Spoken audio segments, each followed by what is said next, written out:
Herkese merhabalar. Bu tarifte sizlere dana dil söğüş nasıl yapılır onu anlatacağım. Tarifi videonun altındaki açıklama kısmına ekledim. Dil eti gerçekten çok ama çok lezzetli. Denemediyseniz mutlaka deneyin arkadaşlar. Şimdi yapımına geçebiliriz. Buraları etli en lezzetli kısımları buraları zaten. Bunu pişirdiğimizde o dış tabakası kendi soyulacak. Şu dış kısmı yenilmiyor. Dış kısmını dediğim gibi pişirdikten sonra rahat bir şekilde ayıklayacağız. Ben bunu düdüklüde pişireceğim. İsterseniz siz normal tencerede de pişirebilirsiniz.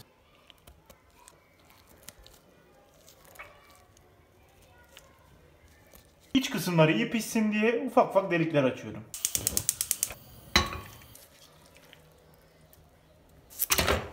Dilimizi tenceremize ekliyoruz.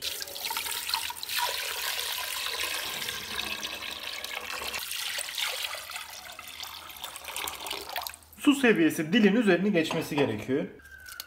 4-5 tane defne yaprağı attım. Daha lezzetli olsun diye. Tenceremizin kapağını kapatıyoruz ve pişmeye bırakıyoruz. Düdüklü tencerede ses geldikten sonra ortalama 60 dakika pişiriyoruz. Bu sesi duyduktan 1 saat sonra altını kapatacağız. Etimiz olana kadar tüm malzemeleri doğruyoruz.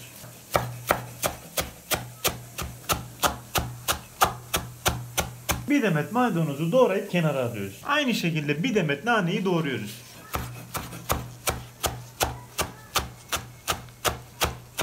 Bunu da bir kenara alıyoruz. Biraz acı olsun istiyorum. 4 tane süs biberi ekleyeceğim.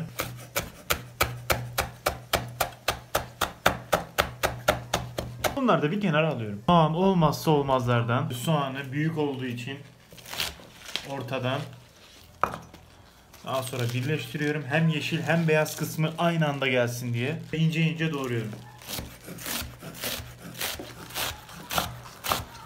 Soğanımızı da doğradık. Bunları da bir kenara alıyoruz. Domates de doğruyoruz.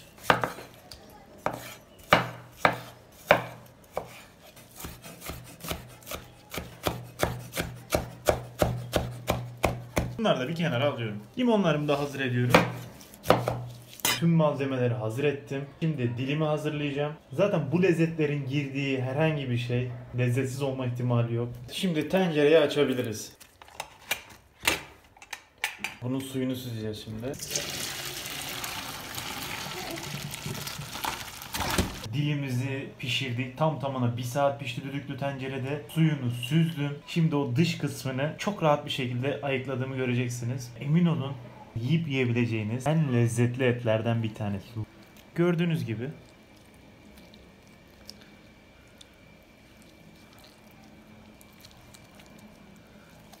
Kendiliğinden ayrılıyor.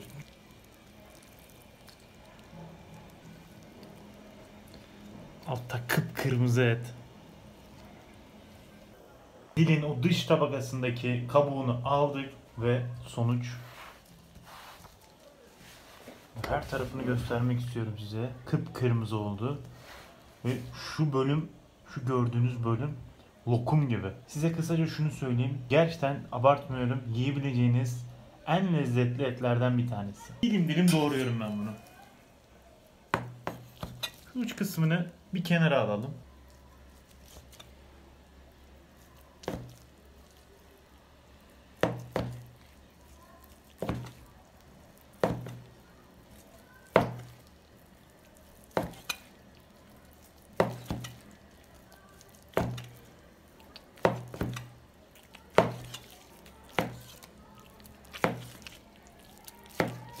Tüm eti doğradık. Kıpkırmızı et. Şimdi tüm malzemeleri doğradık. Her şey hazır. Dürüm yapmaya geçebiliriz. Öncelikle etimizi koyuyoruz.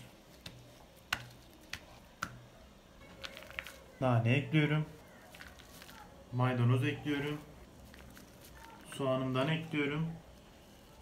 Süs biber ekliyorum. Domates ekliyorum. Tuz ekledim. Sumak ekliyorum. Toz biber. Kimyon.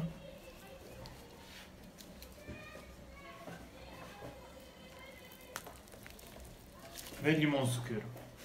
Ve bunu dürüm yapıyorum.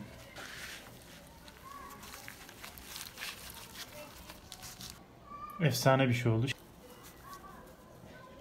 En sevdiğim zamana geldi. Tadım yapacağım. Bakalım nasıl olmuş söğüş. Evet, bir ısırık alalım bakalım. Gerçekten çok güzel olmuş. Bu tarifi mutlaka deneyin. Herkese afiyet olsun. Videomuzu beğenip kanalımıza abone olmayı unutmayın. Bir sonraki videoda görüşmek üzere. Hoşçakalın.